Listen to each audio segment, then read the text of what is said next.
Good morning, students. Today we are going to study about the topic the machinery and the enzymes in the chapter molecular basis of inheritance. In this topic we will be talking about DNA replication.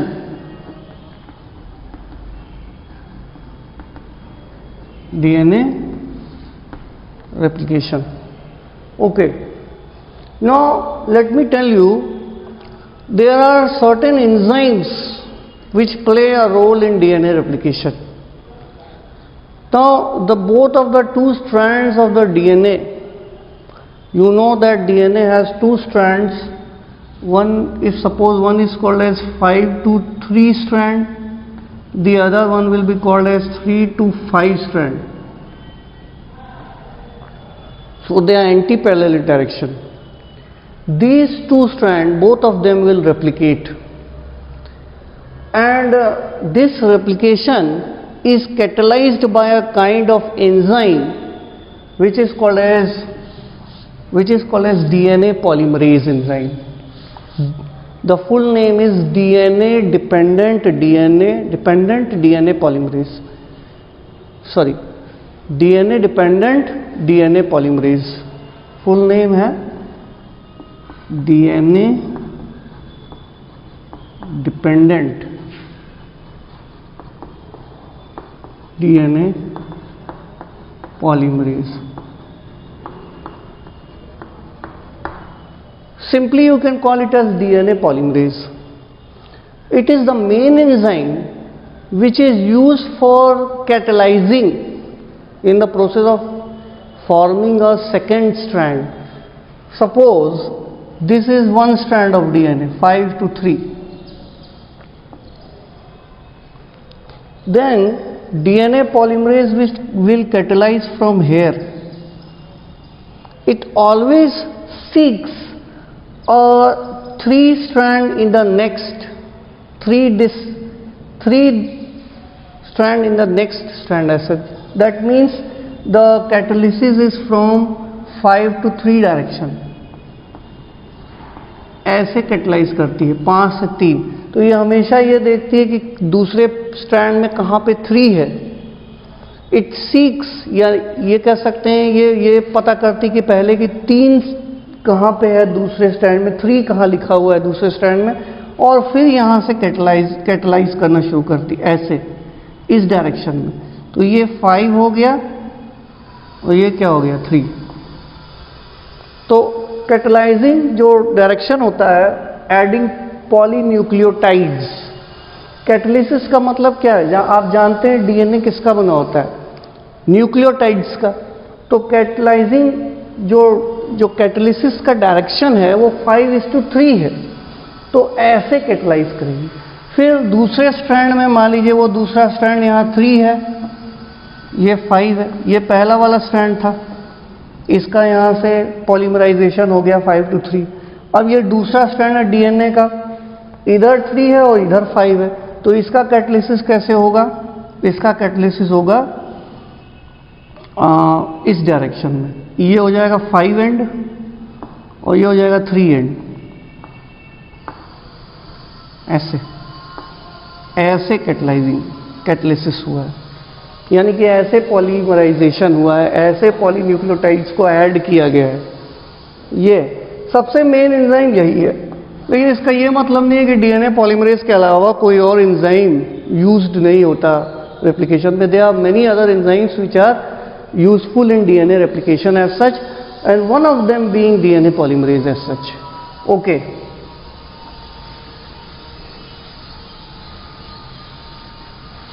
Now let us talk about something else.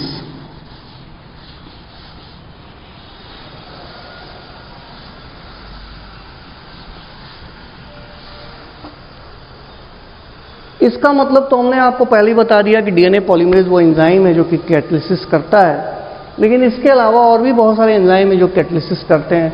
DNA polymerase में जो खास बात है, it is very accurate.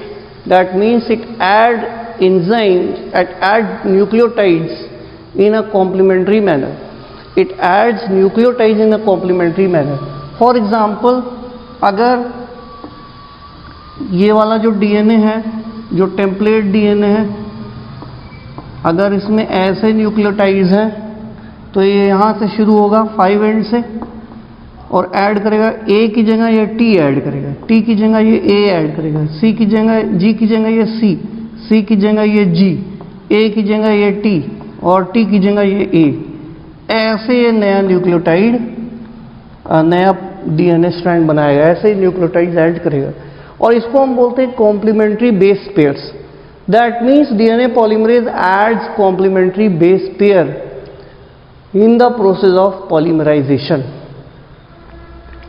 Okay, now let me tell you one more thing. See, you know that in case of E. coli, which is a prokaryote, a bacteria, it has about 4.6 into 10 to power 6 base pairs. Human beings में, in case of humans, in a diploid cell there are about 6.6 into 10 to power 9 base pair. तो आप ये देख सकते हैं कि human का जो जीनोम है वो ई कोलाई के जीनोम से बहुत बड़ा होता है, it is huge in size. E coli में जो रेप्लिकेशन का प्रोसेस है वो बहुत कम समय के लिए होता है, हार्डली 20 मिनट्स, अप्रॉक्सीमेटली 20 मिनट्स। और इसमें जो पॉलीमराइजेशन का एक्टिविटी है, मतलब time taken to add nucleotides in 1 second is something around 2000 nucleotides per second। ठीक है, तो इस रेट से ये जो है वो न्यूक्लियोटाइड्स को ऐड करता है। तो आप जरा देख लीजिए, पता करिए कि कितने न्यूक्लियोटाइड्स को ये कितनी देर में पूरा का पूरा डीएनए रेप्लिकेशन करेगा। इसको आप अगर ऐसे लिख लें 4 6 0 0 0 1 2 3 4 5 सॉरी, ऐसे अपने से देखिएगा आप कितना टाइम लगता है। आप 4.6 into 10 to power 6 upon 2000, इसको देखिए कितना टाइम लगाएगा ये डीएनए रेप्लिकेशन करके। कुछ बुक्स में ये 18 मिनट्स लिखा हुआ है, कहीं पे 38 मिनट्स लिखा है। आप खुद पता लगाइए कितना टाइम लगेगा। 2000 न्यूक्लियोटाइड पर सेकेंड ये ऐड करता है, इसका रेट ऑफ पॉलीमराइजेशन है ई कोलाई का। तो इतने बड़े जीनोम में जो genome 4.6 into 10 to power 6 base pairs का बना है, यानी कि 4.6 into 10 to power 6 न्यूक्लियोटाइड्स का बना है, अगर आप उसको 2000 न्यूक्लियोटाइड से डिवाइड करेंगे तो कितना समय लगेगा पूरे जीनोम के रेप्लिकेशन में, ये आप खुद कैलकुलेट कर सकते हैं। ओके, नाउ ये तो हो गया ये रेट ऑफ पॉलीमराइजेशन। हम आपको एक और बात बता दें कि जो स्पीड होती है डीएनए पॉलीमरेज की वो बहुत ज़्यादा होती है, ऐड करने की पॉलीमराइजेशन बहुत हाई होता है। और साथ ही साथ जहाँ से डीएनए रेप्लिकेशन शुरू होता है उसमें एक पूरे डीएनए में एक जगह होती है जिसको हम बोलते हैं ओरिजिन ऑफ रेप्लिकेशन। ये होना ज़रूरी है, यानी कि किसी भी डीएनए फ्रेगमेंट में origin of replication is important. If the DNA fragment do not contain origin of replication, that DNA fragment will not be able to replicate. तो कुछ कंजर्व्ड सीक्वेंसेस होते हैं, there are certain sequences present in the DNA fragment which are recognized by DNA dependent DNA polymerase। उस particular fragment को जो कुछ nucleotides होते हैं उनको रिकॉग्नाइज करता है एक तरह का एंजाइम जिसको हम बोलते हैं डीएनए डिपेंडेंट डीएनए पॉलीमरेज। और इसके बाद रिकॉग्नाइज करने के बाद ही डीएनए रेप्लिकेशन होता है। अब डीएनए बहुत बड़ा फ्रेगमेंट है, बहुत लार्ज फ्रेगमेंट है, तो एक बार में ही मान लीजिए दो डीएनए के स्ट्रैंड्स है, बहुत लंबे हैं, तो ऐसा पॉसिबल नहीं हो सकता। सपोज ये बहुत लंबे स्ट्रैंड्स हैं,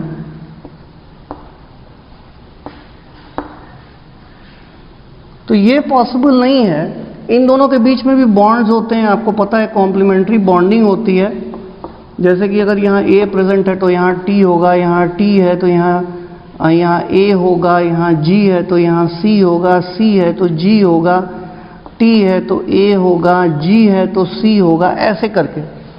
तो ये पॉसिबल नहीं है कि डीएनए रेप्लिकेशन में पूरा का पूरा दोनों डीएनए स्ट्रैंड जो है एक साथ सेपरेट हो जाए, ये पॉसिबल नहीं है। कहने का मतलब ये हाइड्रोजन बॉन्ड को ब्रेक करके पहले सेपरेट होना ज़रूरी है। ज़रूरी इस वजह से है कि दोनों ही डीएनए स्ट्रैंड का ही रेप्लिकेशन होता है, एक का नहीं होता, दोनों का होता है। और रेप्लिकेशन होने के लिए पहली रिक्वायरमेंट यह है कि इन दोनों को आपस में जो डीएनए स्ट्रैंड पहले से प्रेजेंट हैं, जो कॉम्प्लीमेंट्री डीएनए स्ट्रैंड प्रेजेंट हैं और बॉन्डिंग बनाया हुआ है, हाइड्रोजन बॉन्ड बने हुए उनके बीच, उनका सेपरेट होना ज़रूरी है। तभी इसका भी रेप्लिकेशन होगा इस स्ट्रैंड का, और तभी इसका भी, ये दोनों अलग अलग स्ट्रैंड का रेप्लिकेशन पॉसिबल है। लेकिन इसके लिए ज़रूरी है कि ये दोनों डीएनए स्ट्रैंड सेपरेट हो। लेकिन उससे भी इम्पोर्टेंट बात यह है कि ये अगर डीएनए स्ट्रैंड एक साथ, वो भी इतना लंबा डीएनए एक साथ सेपरेट नहीं हो सकता, it can not be energetically possible. इतनी एनर्जी नहीं मिल सकती कि पूरे के पूरे बड़े से डीएनए फ्रेगमेंट को, जो डबल स्टैंडर्ड डीएनए प्रेजेंट है, वो एक साथ सेपरेट हो जाए। और यही वजह है कि ये पूरी तरह से सेपरेट नहीं होता। और आपकी एनसीईआरटी बुक में एक डायग्राम दिया हुआ है, और वो डायग्राम है रेप्लिकेशन फॉर्क का। ऐसे एक डायग्राम दिया होगा,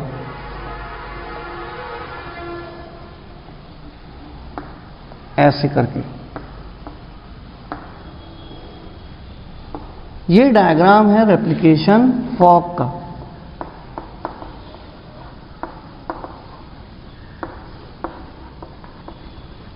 अब ये डायग्राम क्या रिप्रेजेंट कर रहा है, ये देखिए। ये डायग्राम ये रिप्रेजेंट कर रहा है कि थोड़ा सा ये पूरा डीएनए डबल स्टैंडर्ड डीएनए था, जो कि ऐसे था शुरुआत में, ऐसे।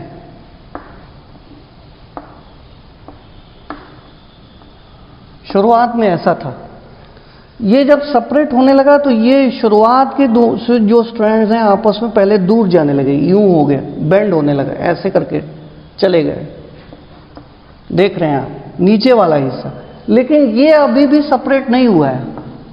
आप देख रहे हो ऊपर वाला हिस्सा सेपरेट नहीं हुआ है। इस तरह के डायग्राम को हम बोलते हैं रेप्लिकेशन फॉर्क। और ये रिप्रेजेंट करता है कि पूरा डीएनए स्ट्रैंड एक बार में सेपरेट नहीं होता, बल्कि पार्शियल वे में ये धीरे धीरे सेपरेट होता है।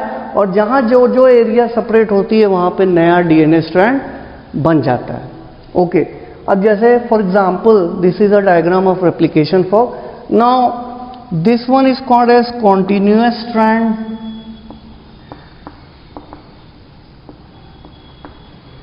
कॉन्टिन्यूअस।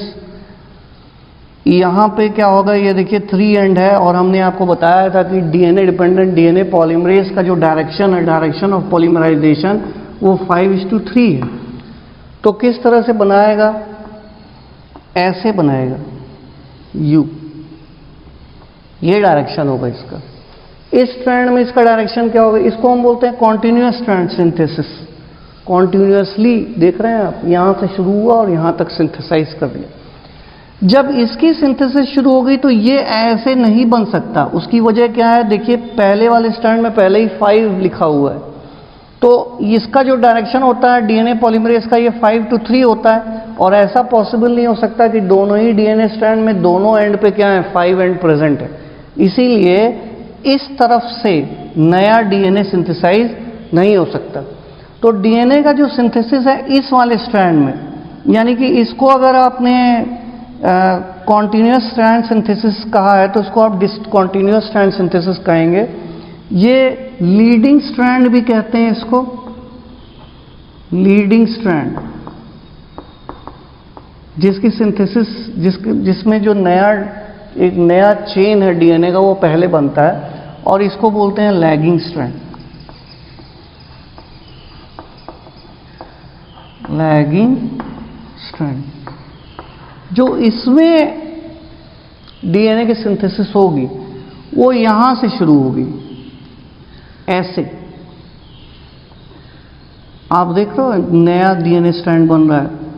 ये 5 एंड है, ये 3 एंड, फिर ये 5 एंड है, ये 3 एंड, ये 5 एंड है, ये 3 एंड,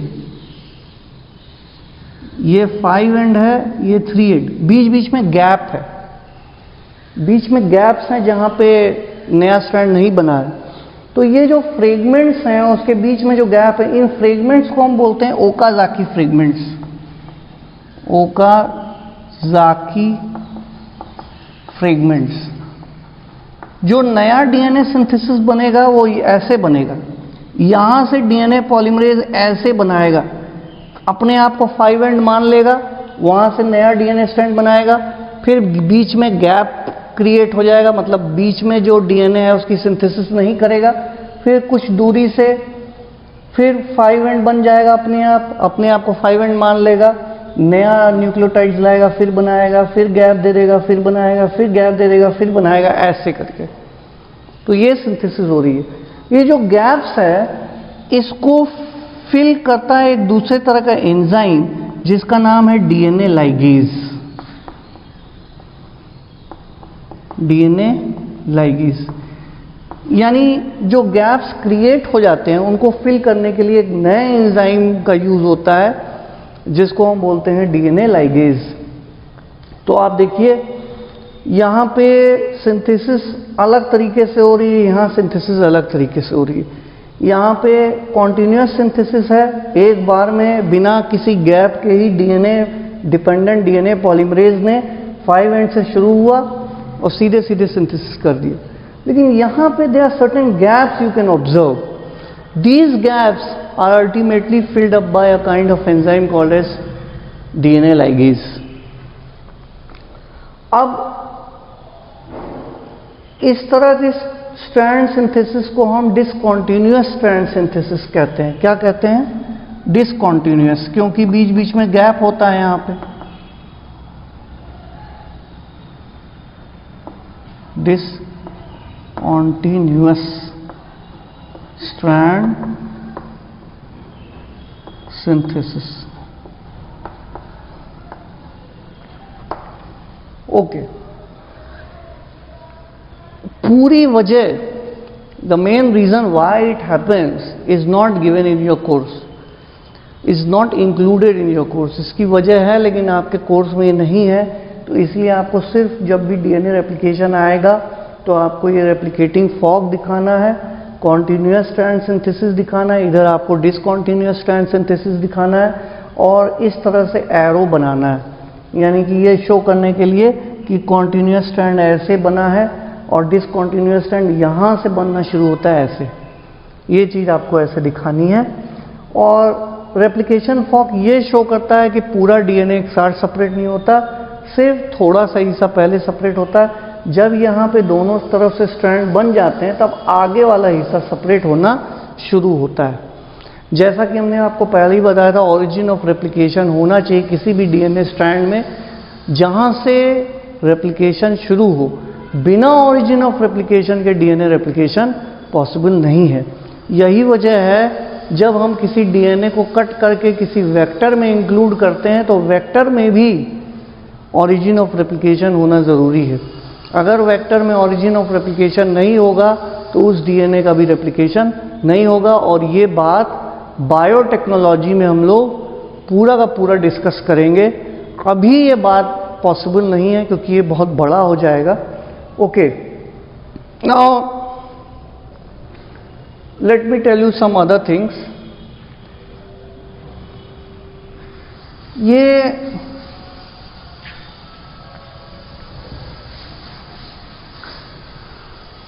ये जो हमने आपको यहाँ पे बताया कि डीएनए पॉलीमरेज ऐसे न्यूक्लियोटाइड्स को ऐड करता है, इस प्रोसेस को पॉलीमराइजेशन बोलेंगे। ये जो चीज़ यहाँ पे लगा रहा है एज अ सबस्ट्रेट यूज कर रहा है डीएनए पॉलीमरेज, ये क्या होते हैं? ये होते हैं डीऑक्सी न्यूक्लियोटाइड्स। अच्छा, इसका दूसरा नाम, इसको ऐसे भी आप लिख सकते हैं, डीऑक्सी न्यूक्लियोसाइड ट्राइफॉस्फेट। देखिए यहां पे ये इंपॉर्टेंट है, यहां पे न्यूक्लियोटाइड्स आप लिख रहे हैं तो इतना ही लिखेंगे, लेकिन अगर आप न्यूक्लियोसाइड लिख रहे हैं तो ट्राइफॉस्फेट लिखना हो। अब जरा इसका एग्जाम्पल देख लीजिए, जीटीपी, ये डी पहले आगे लगाना जरूरी है, फिर डीसीटीपी, फिर डीटीटीपी, फिर डीएटीपी। फुल फॉर्म क्या हो गया? Deoxy nucleoside, deoxy guanosine triphosphate, deoxycytidine triphosphate, deoxythymidine triphosphate, deoxy adenosine triphosphate. तो इसका यही यूज होते हैं यहां पे लगने में, यही एडअप होते हैं और इन्हीं के बीच में फॉस्फेट बॉन्ड लगता है। और इसको लगाने का काम कौन करता है? डीएनए पॉलीमरेज, यानी कि डीएनए डिपेंडेंट डीएनए पॉलीमरेज, ये एडअप करने का काम करता है। उसके बाद एक और इंपॉर्टेंट काम है, न्यूक्लियोटाइड्स का एक ही रोल नहीं है कि यहाँ पे as a substrate use up हो जाए, यानी कि एक नई चेन बनाने में यूज अप हो, बल्कि एक और यूज है, वो ये कि ये जब ऐड हो रहे होते हैं इनमें से आपने देखो 3 फॉस्फेट ग्रुप लगे हुए, ध्यान से देखिए इसमें 3 फॉस्फेट है, यही वजह इसको ट्राइफॉस्फेट बोला है। तो 2 फॉस्फेट ग्रुप हट जाते हैं, तो ये पीपीआई हट गया, तो ये क्या बन गया? डीजीएमपी। यहां से भी 2 फॉस्फेट ग्रुप हटेंगे तो ये क्या बन जाएगा? जीसीएमपी, डीसीएमपी। यहां से भी हट जाएंगे तो ये क्या बनेगा? डीटीएमपी। यहां से भी हट जाएंगे 2 फॉस्फेट ग्रुप तो क्या बनेगा? डीएएमपी। आप देख रहे हैं 2 फॉस्फेट ग्रुप हट गए। जब ऐसा होगा, जब ये हो रहा है, तो आप जानते हो कोई भी बड़ा मॉलिक्यूल है और अगर छोटे मॉलिक्यूल में कन्वर्ट हो जाए, कोई बड़ा मॉलिक्यूल छोटे मॉलिक्यूल में कन्वर्ट हो जाए, कुछ चीज़ बाहर निकलती है तो एनर्जी भी रिलीज्ड होती है। वो एनर्जी यहाँ पे यूज होगी एक न्यूक्लियोटाइड से दूसरे न्यूक्लियोटाइड को जोड़ने में, यानी कि ये नई चेन बन रही है, एक न्यूक्लियोटाइड दूसरे न्यूक्लियोटाइड से जुड़ेगा थ्रू अ फॉस्फोडाइस्टर बॉन्ड, तो उसमें एनर्जी यूज्ड अप होगी, एनर्जी लगेगी। और वो एनर्जी कहाँ से मिलेगी? ये जितने भी गोनोसाइन ट्राइफॉस्फेट हैं, डीऑक्सी गोनोसाइन ट्राइफॉस्फेट या डीऑक्सीसाइटिडीन ट्राइफॉस्फेट, ये जब टूटेंगे, इनका ट्राइफॉस्फेट बॉन्ड टूटेगा और मोनोफॉस्फेट में कन्वर्ट होगा, तो उसमें जो एनर्जी रिलीज होगी वो एनर्जी यूज अप हो जाएगी एक न्यूक्लियोटाइड से दूसरे न्यूक्लियोटाइड को जोड़ने में थ्रू अ फॉस्फोडाइस्टर बॉन्ड। तो इसका मतलब न्यूक्लियोटाइड्स का यहाँ पे 2 रोल है, एक तो वो खुद सबस्ट्रेट की तरह यूज होते हैं ताकि डीएनए चेन बन जाए, दूसरा यूज ये है कि वो एनर्जी भी प्रोवाइड करते हैं ताकि एक न्यूक्लियोटाइड दूसरे न्यूक्लियोटाइड से अटैच हो जाए through a phosphodiester bond. So they have got a 2 role. एक और इंपॉर्टेंट बात जो है वो बतानी है आपको, जो कि आखिरी है, लास्ट है, इसको देख लीजिए आप पहले। ओके, चलिए अब एक और बात बताएं, आखिरी, लास्ट।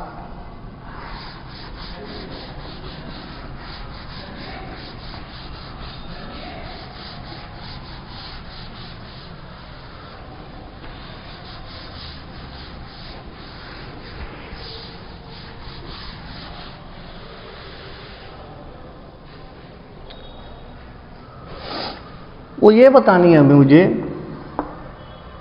कि डीएनए रेप्लिकेशन हमेशा जो अभी हमने प्रोसेस हम आपको बता रहे थे, ये एस फेस में होता है।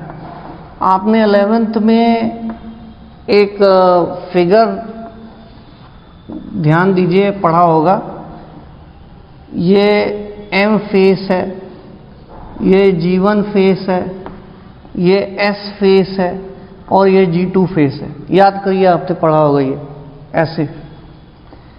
तो S फेस में डीएनए रेप्लिकेशन होता है, यानी कि जो प्रोसेस आप देख रहे थे वो S फेस में होता है। DNA replication should be followed by cell division. DNA replication के बाद सेल डिवीजन होना जरूरी है।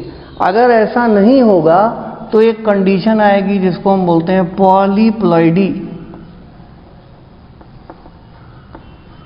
पॉलीप्लॉइडी इसका मतलब डीएनए का कंटेंट बढ़ जाएगा। सेल का रेप्लिकेशन वो नहीं हुआ लेकिन डीएनए का कंटेंट बढ़ गया, तो कंडीशन क्या आ जाती है? पॉलीप्लॉइडी। तो ऐसे केसेस में double the number of chromosomes हो जाते हैं सेल में, कंडीशन होती है पॉलीप्लॉइडी। इसको ये भी कह सकते हैं कि replication should be followed by cell division, otherwise a condition will occur which is called as polyploidy. So I have finished this topic. Hope आपको समझ में आया होगा। याद रखिएगा, कॉम्प्लीमेंट्री बेस पेयर रूल हमेशा फॉलो होता है। अगर ये दोनों डीएनए स्ट्रैंड है ऐसे, और अगर मान लीजिए ये डीएनए ऐसे है, पहला वाला टेम्पलेट डीएनए, तो जो नया डीएनए बन रहा है वहां पे यहाँ पे टी आएगा, टी की जगह यहाँ ए आएगा, जी की जगह यहाँ सी आएगा, सी की जगह यहाँ जी आएगा, सी की जगह यहाँ पे जी आएगा, जी की जगह यहाँ सी आएगा और ए की जगह टी आएगा। ये बेस, ये कॉम्प्लीमेंट्री रूल डीएनए रेप्लिकेशन में फॉलो होता है। डीएनए पॉलीमराइजेशन, जो डीएनए डिपेंडेंट डीएनए पॉलीमराइज करता है, यानी कि न्यूक्लियोटाइड्स को ऐड करता है, उसका डायरेक्शन हमेशा 5:3 होता है। इसका मतलब ये है कि पहले वाले डीएनए स्ट्रैंड में जहां भी 3 होगा उसी जगह से पॉलीमराइजेशन शुरू होगी।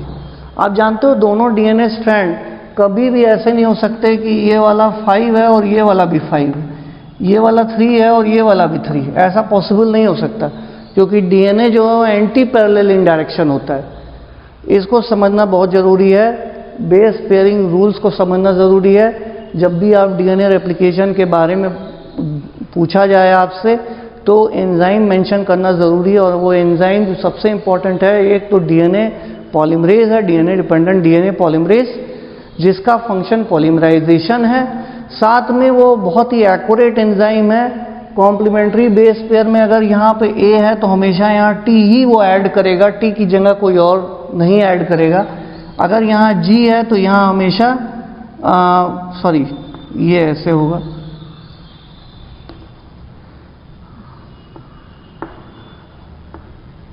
अगर यहाँ पे जैसे फॉर एग्जांपल टी है तो यहाँ हमेशा वो ए ऐड करेगा, सी है तो हमेशा जी ऐड करेगा, जी है तो हमेशा सी ऐड करेगा, ऐसे वो ऐड करेगा। कभी भी गलत न्यूक्लियोटाइड ऐड नहीं करता, यानी कि बहुत एक्यूरेट एंजाइम होता है। कभी भी गलत बेस पेयर ऐड नहीं करता, और कभी गलती से कर भी दिया तो इसमें रिपेयर सिस्टम भी प्रेजेंट होता है, जो कि खराब बेस को हटा के एक अच्छा बेस ऐड कर सकता है। I hope you have understood the topic well. Thank you and have a very nice